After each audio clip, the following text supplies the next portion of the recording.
Born in the 2000s, I was obsessed with Winx Club growing up. I wanted to be a fairy and I aspired to be like the Winx.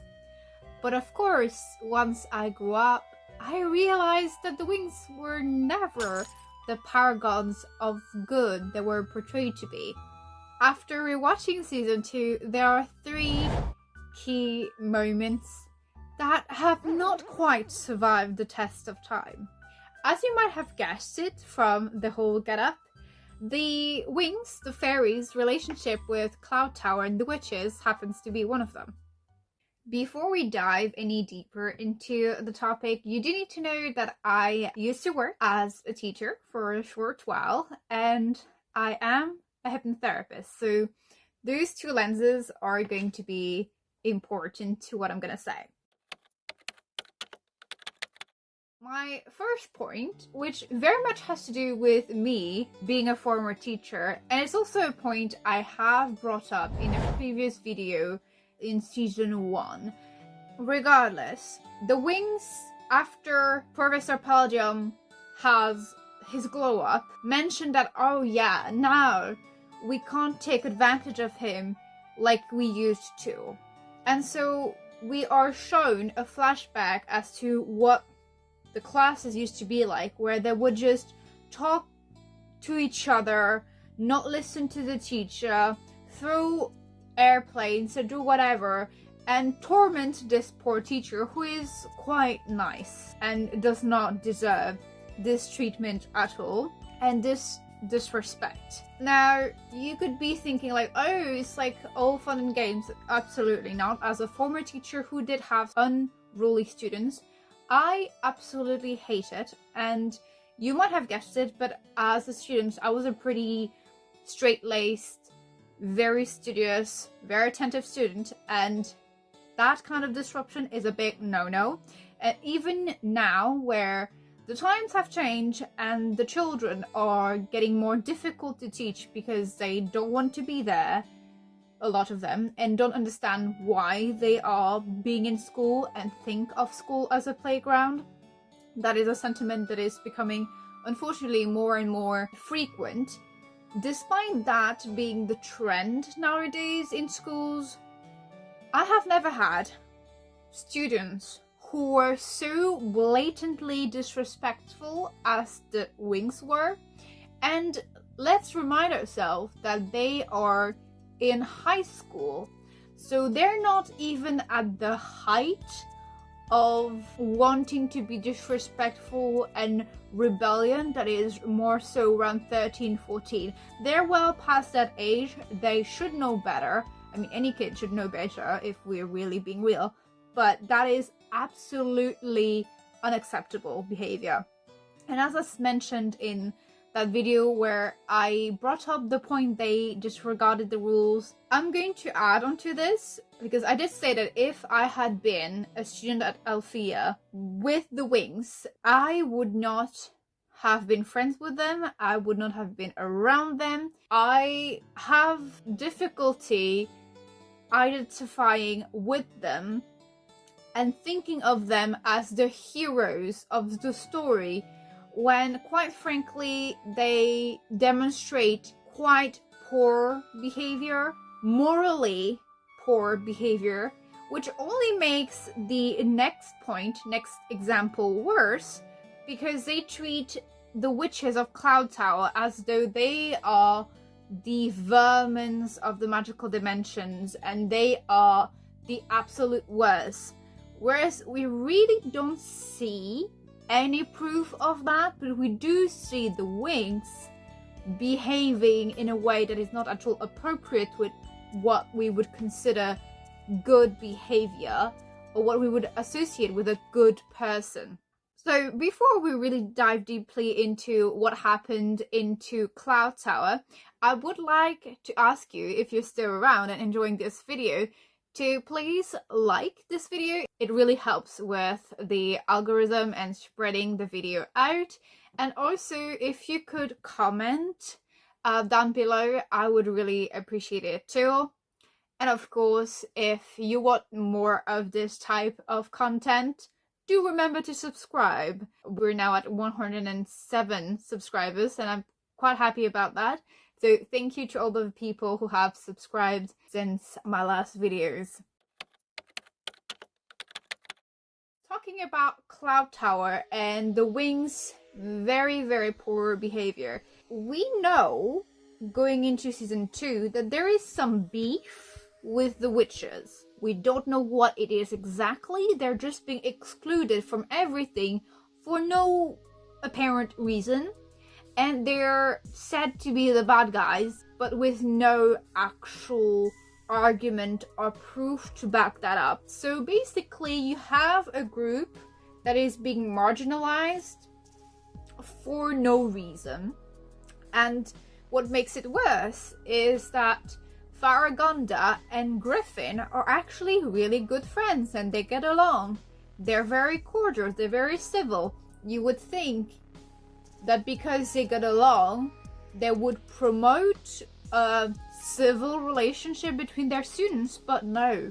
For some reason, the witches are the worst.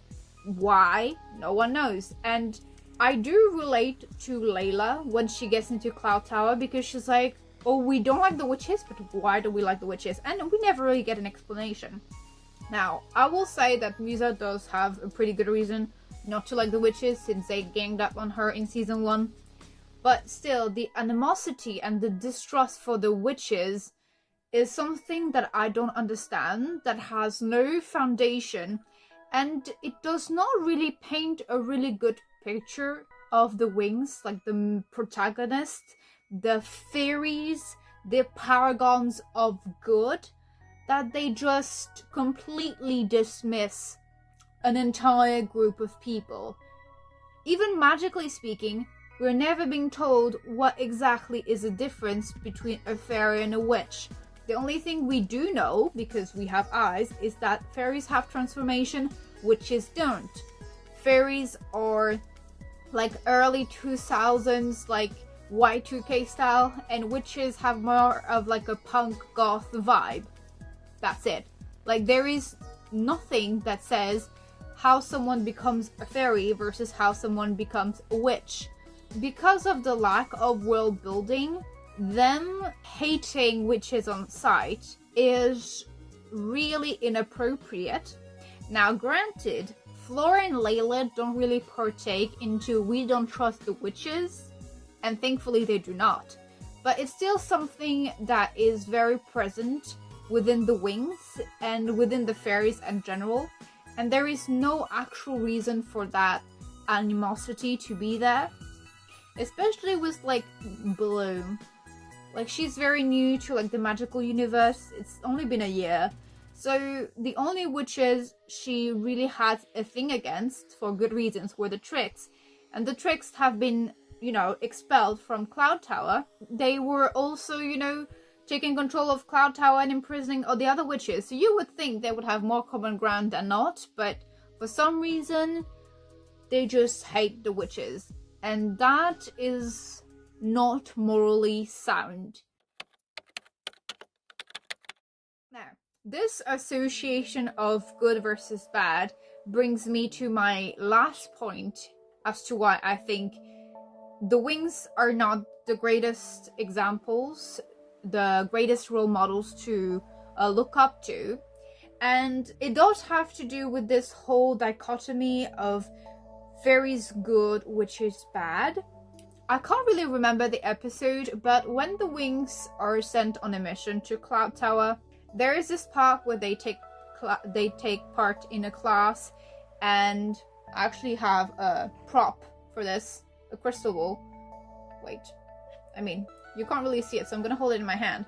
And so they're given crystal balls and are supposed to concentrate the energy, and then the crystal ball might change color, might not change color, and then Bloom's is the only one that actually becomes dark, because apparently she has a lot of negative energy and that is supposed to be bad. You might think I'm stretching a little bit, and yes, I am. I mean, it's a show.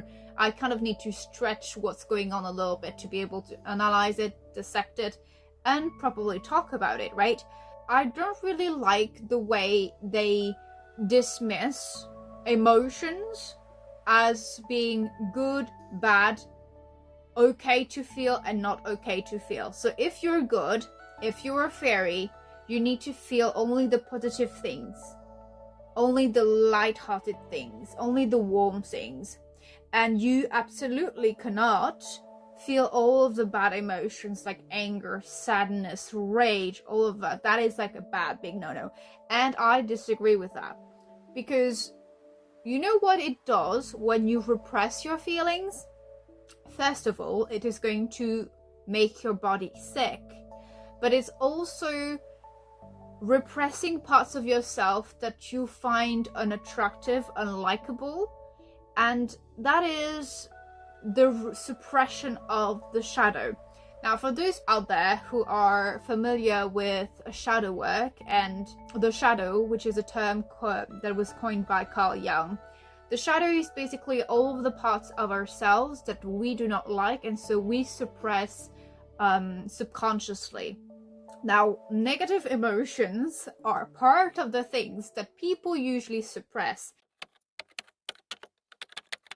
Now, I will give it's a very gendered, stereotypical example, but it does hold true to some extent. Usually, girls are said, don't be angry, don't be angry, don't be violent, don't be angry, you know? That is like a no-no. You're allowed to cry, but you're not allowed to be mad. And for boys, it's the opposite. It has changed somewhat now, and I say somewhat because it's nowhere near to the extent that it should be. But for boys, it was more so that they were allowed to feel the anger, but they were not allowed to feel any other emotions. And so what ends up happening into adulthood when you suppress certain feelings because you don't have the right to feel them is that you have adults who are emotionally dysfunctional. And so the reason why some men don't know what they're feeling is because the only feeling they were allowed to feel was anger. So they know when they're angry, but they don't know when anything else is going on because they have never been properly allowed to feel that feeling, right? And properly processes. Again, why do people blow up sometimes? Well, it's because they just don't know how to process in a healthy way their emotions.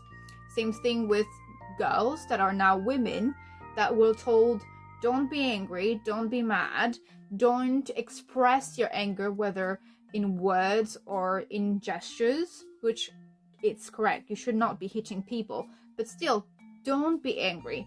And then what ends up happening in adulthood is that now they're never fighting for themselves. They're not allowing themselves to be angry at something that is unfair. They're not allowing themselves to feel this outrage for things that happen to them, and so they're much more likely to be victimized. And now I do agree that I'm taking a very specific example, but I do think it will ring a bell for quite a few people. And when I say victimized, I don't mean that they're always only the victim. Like, victimized people do then use that as a shield to victimize other people, or to say that there are no way that they are the culprit of something because they were the victim at some point. I know it's a bit of a stretch, but I do not like that that is what was portrayed in the show, especially since it was the only real time when we really get to see the witches, and they were basically being like, bad emotions equals witches, positive emotions equal fairies.